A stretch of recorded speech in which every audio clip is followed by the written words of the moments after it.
Mortal Engines is a pretty epic scale film. I mean, the world is epic, and trying to create the world is pretty epic. So we've had over 65 sets on this film that we've had to turn around, mostly at Stone Street Studio in the sort of 4 stages that we have here and the back lot. We've gone outside to a few other stages just to get through all the sets we have. We have about 750 odd crew. We've had some really big extras days, you know, with 100, 140 people just to create those big crowd scenes in London and Shangguo and the slave market. And so, you know, that's a big show, which is exciting. You know, it makes it fun, it keeps it energized, and it creates, it gives you the scope and scale of the world that we are trying to create. The visual effects in this film will be really important, obviously. It's pretty hard to bring a film about cities on wheels to life without a couple of visual effects shots thrown in for good measure. And we're incredibly fortunate to be able to work with Weta Digital and have a great relationship with Ken McGaw, who's been with us on set.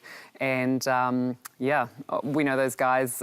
We've worked with them a lot, obviously, and we're excited to see what they're going to help us bring this world to life.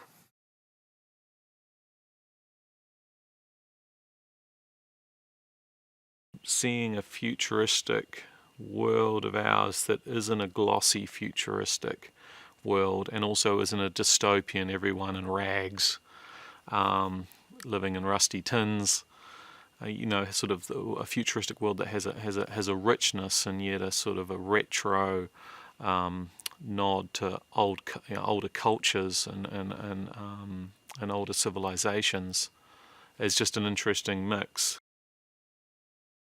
Hester is this sort of dark, damaged character that we needed to bring a humanity to, which HERA did, you know. Tom is a character where we sort of needed to have this instant sort of sympathy for, and you know, to like from the first moment we see him. And so, I mean, Robbie just brought a sort of obviously a sense of sort of charm and good looks, but just a really sort of wicked sense of humour to Tom. And this is a case where, you know, you sort of you want to let an actor like him loose, so that he can sort of explore little ad libs and just little moments that are funnier than the script is, you know, that actually allow that sort of cheeky character that you want when you cast him to actually to come out in that character a bit. You know, there's quite a lot of Robbie and Tom. You know, we set out originally to make this film, even though there's so much spectacle and so much requirement for huge visual effects in the film, to actually try and make a film that was quite efficient and limited, and sort of, not limited as in constrained, but, you know, we only use the effects in certain moments to blow out and make the film big, and expand the world out beyond our characters. You know, I didn't want the film to rely on its special effects to be a good film. I wanted it to rely on its characters and its story, and let the visual effects just be there to support it. It's very important to have a good actor there playing that character, because all your other characters are interacting with them, and you just don't get the same reaction to actors imagining someone standing there with a tennis ball.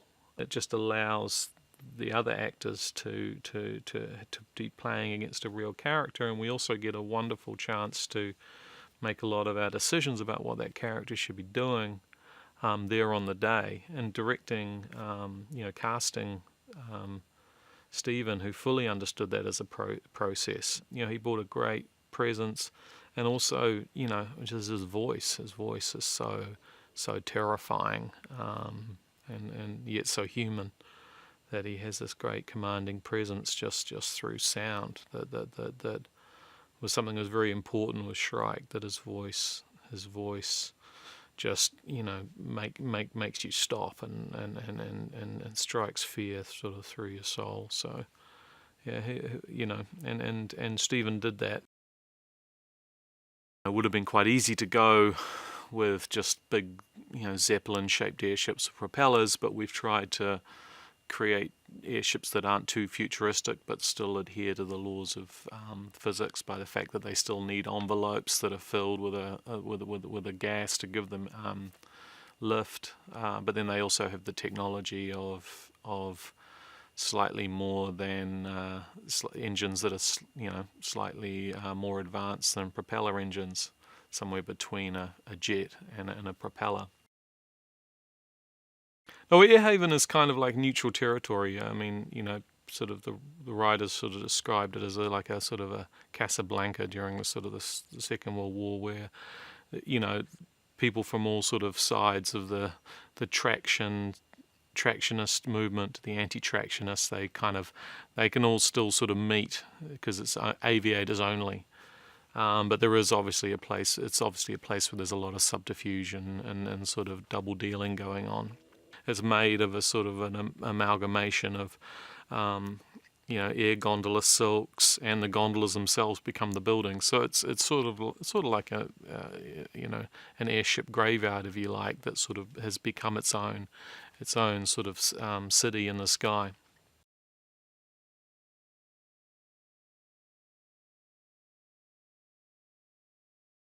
I read the book as it was being published around 16 years ago, and it blew my mind. PHILIP REEVE was a new voice at the time, a new writer. He is an amazing writer because he's created an entire world in these books that draws from history, that imagines the future, and that is unique in literature.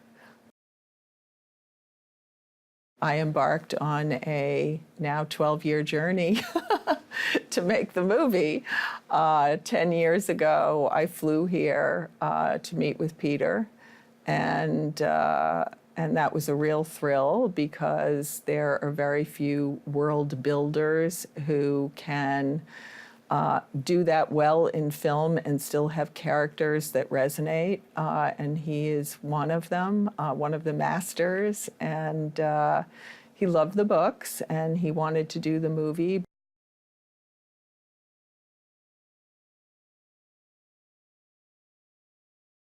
It's so connected to the world we live in today, and it feels in many ways like, what are we that far from this world, or is this maybe just around the corner, and what does that mean to us? And so I think the world of Mortal Engines is actually very tangible and very kind of, it's easy to connect to it. At the same time, it has elements that are very new, in many ways, like the cities on wheels, and it's kind of crazy to see London on wheels. But at the same time, we understand London and we understand wheels, so it's not that difficult to see it. When we first see Hester, she's this like mysterious, harsh, raw, kind of feral person that, or not even a person, like an animal in a way. And I think I don't know, I'd probably be very uncomfortable if I met her. And, she's unpredictable and scary. And, for a good reason, I say. And, yeah, I mean, I guess she's kind of, she sort of found this persona or built this shield around her to just survive. And then I think sort of slowly we start to see the cracks and what's underneath. You have this girl or this young woman who is not our typical heroine, and is someone who is way more complex than a lot of the characters we see out there for women, and she's not the pretty, perfect princess, but she's something way more messy than that, and I think that's really refreshing to see and to play. I think what's interesting in the story about Tom and Hester is that they represent, in a way, those two elements that are constantly fighting in the world. I mean, I think Tom represents someone who lives a good life in many ways in London and has everything he needs to survive, and Hester is someone who doesn't have that. who really needs to fight for survival. Really enjoyed working with Christian. He's a very I don't know. He's just really good at what he does.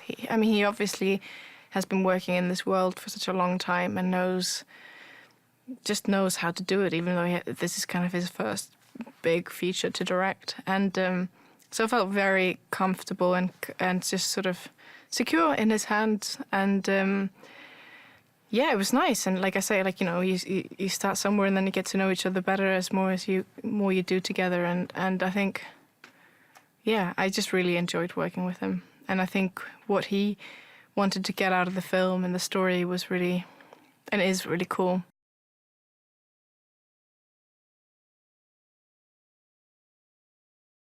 The world has been pretty much destroyed. Well, certainly, I mean, the North American continent, they're saying it's kind of a wasteland, a dead zone. Europe's been pretty decimated, and so you've got these traction cities. What are they? What is that idea? I mean, that's a pretty interesting idea.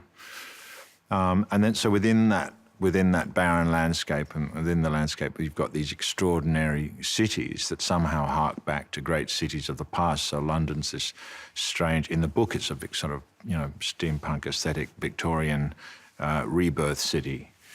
But within all of that framework, in both the book and the film, you have quite singular characters and unusual characters who are journeying through this landscape in their own ways, and their journeys are intersecting. Yes, he is a romantic hero. Absolutely, he should look a certain way. Yes, he is a loving father.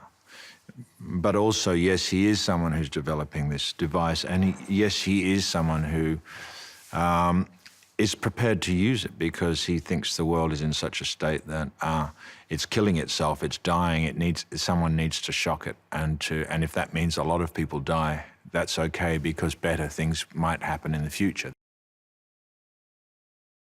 So there's just one scene with the two of them, and as a result of the conversation, Valentine decides to free Shrike from the prison so that he can go about hunting down Hester Shaw, because it sounds as if Shrike wants to kill Hester. So from Valentine's perspective, if Shrike wants to kill Hester, then we'll let that happen, because he's concerned that Hester might come back. From the smallest little details to the hugest sets, they create the most wonderful worlds. And a lot of these worlds you can't see as an actor. You're working in set elements with green screen. Some of the sets are complete and they're extraordinary, and to work in them as an actor is a real treat. Other sets are parts of a set with green screen elements that will then be realized at a later date post-production. But all the artwork that they do is invaluable for us to sort of understand how this world's going to be realized in the world in which we're existing. Yeah, it's fantastic, the stuff they build and the stuff they make here.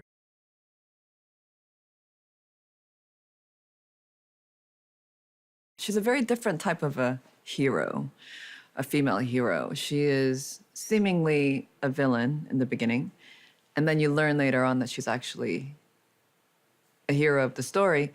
What really grabbed me was not only the fact that she was this badass, ruthless, fearless leader of a warrior group, but that she also had a lot of compassion towards the oppressed. And she herself was a slave as a child, and, you know, the reason that she became who she became is to protect what they call the sacred, per se, in the future, which is nature. What I've noticed working with Christian is that he will dig into what the script says. He'll dig beyond what the script is there and is saying, and what we have planned for the day, and think outside the box about but why and what if and how.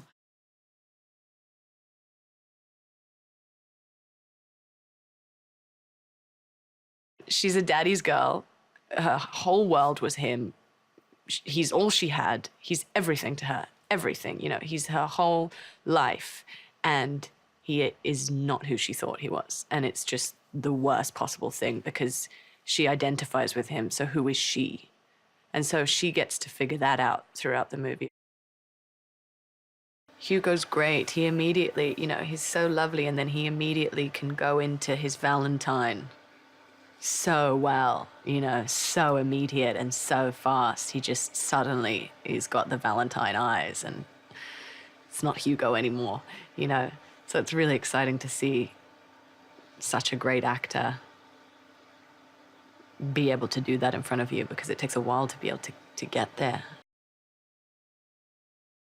It's the adventure and the characters that they create, that this company create, what they do at Stone Street and at Weta, and what Pete does and Fran and Philippa do within their writing is create these characters and worlds. And obviously from Philip's book, but that's what I like about, that's what I see in a similarity between this and Lord of the Rings, is that it's adventure.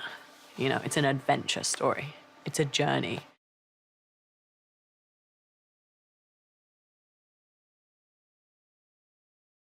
What struck me most about Mortal Engines are the ideas that are informing it. And when you feel that you've got a story with that level of originality, that level of depth in terms of the ideas that are informing it, and compelling characters, the fact that it's set on giant predatory cities, that's just the gravy.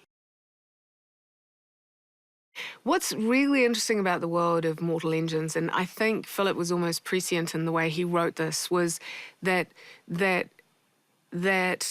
civilization and the accepted laws that we adhere to, the institutions that we invest in, they're incredibly fragile. They're much more fragile than we understand them to be, even if they've been based on centuries and centuries of history. They can still be undone. What pulled me into it when we were writing it was the realization that we had the chance to write a really great mystery story here. A really good, tense mystery that then explodes and becomes quite a do-or-die adventure story. This film doesn't let up. Once it grabs you, it just doesn't let go. And that's what I love, because I love those stories where you literally, and I mean this literally because you're on a giant city that doesn't stop moving, you are swept along. You are swept along by this tale.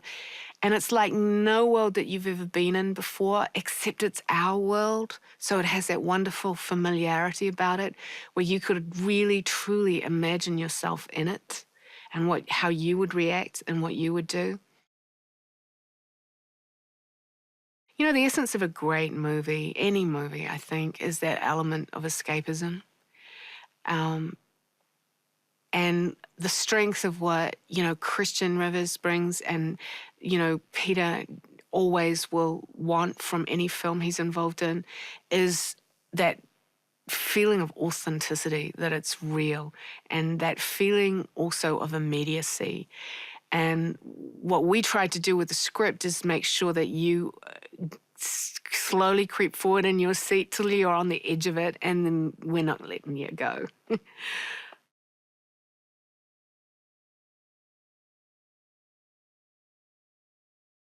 I read the books probably, I don't know, 2004 or 5 maybe, and I just read the books because I heard that they were great.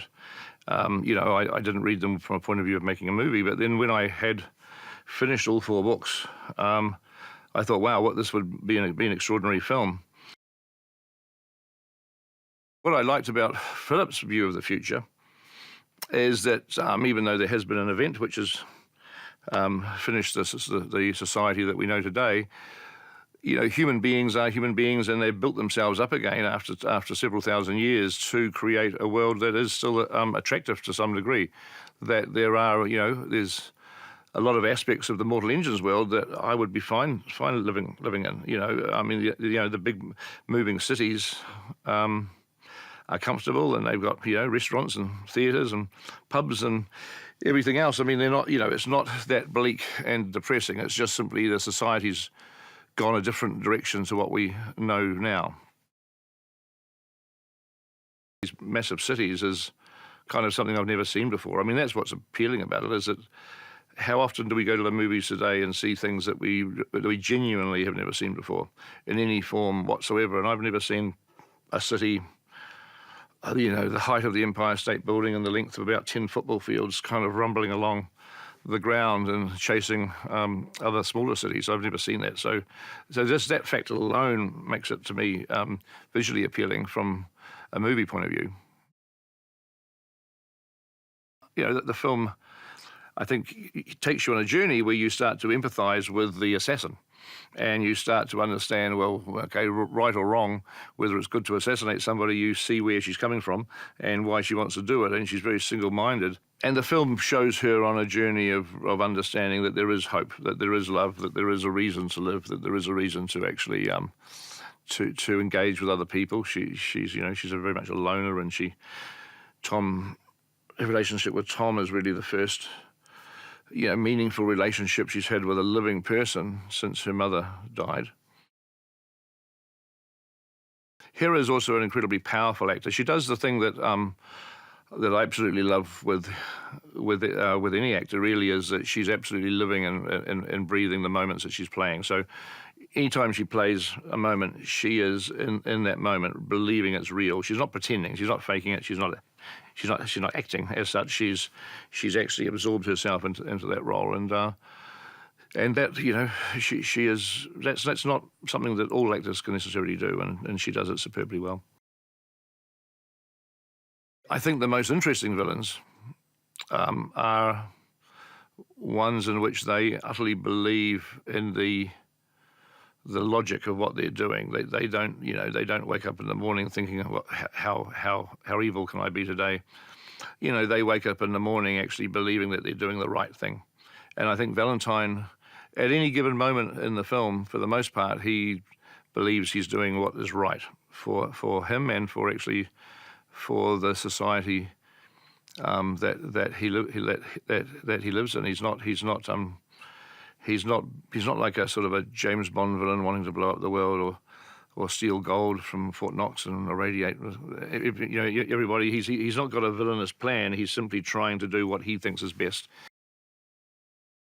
He has a comfort and a security and a skill with visual effects, which means he's able to put all that to one side and now focus on the characters and the action and the story, which is as a first feature film, that's the challenge for him. So I think it's much easier, the fact that he doesn't have to worry about the visual effects thing. That comes in a much more natural way to him, and he was able to devote you know, most of his energy and effort into the storytelling and the characters, which he did superbly well.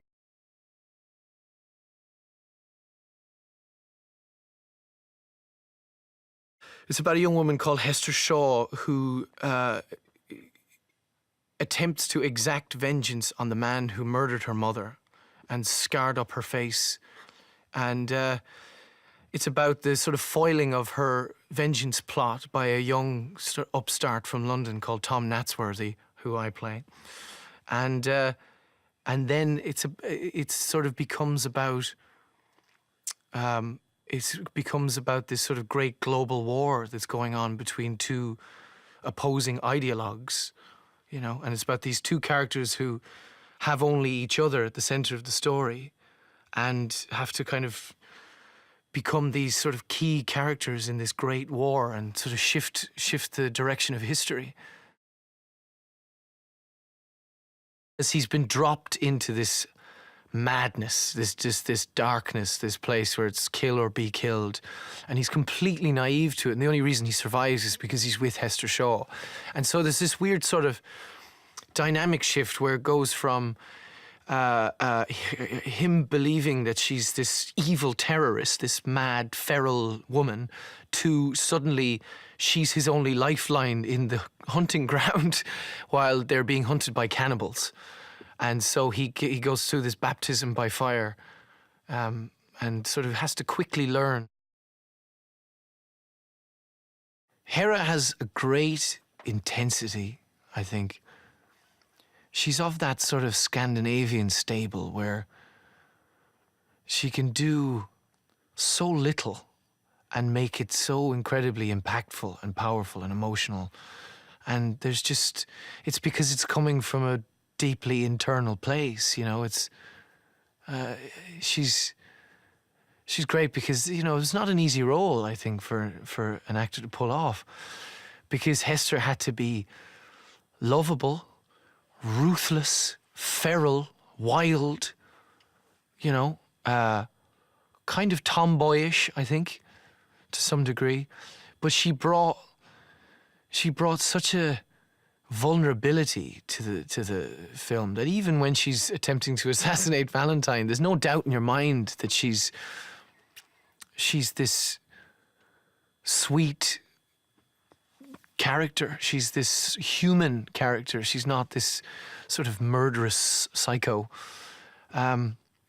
which is, you know, it's not easy to do. It really isn't easy to do. And she just, I think she very quietly steals the movie.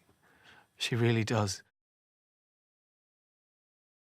Anna Fang is the kind of, she's the figurehead of the anti-tractionists. She's the worst, most dangerous one. And there's a huge reward on her head, or sorry, there's a huge price on her head. And then he encounters her. But instead of, you know, murdering him for being a Londoner, she saves his life, and she saves Hester's life. And it's all part of Tom's education and his sort of his revelation that the way that he's been living, the way that he's been told that life is a complete lie.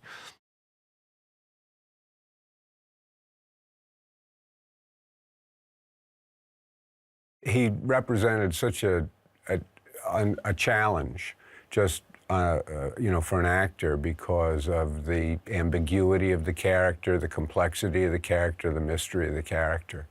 And I just wanted to try my hand at him. And of course, he went right to my heart. I think that's really at the kind of the crux of it for me, is that he just appealed to my heart.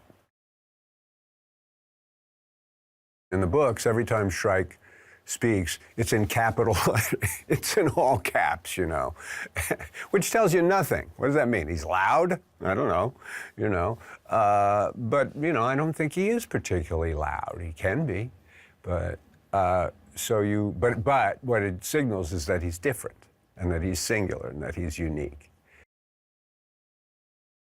Valentine has, you know, his own agenda, which is very, you know, it's complicated and has nothing to do with Shrike's agenda, but the object, what they both need, happens to be the same thing for very, very different reasons.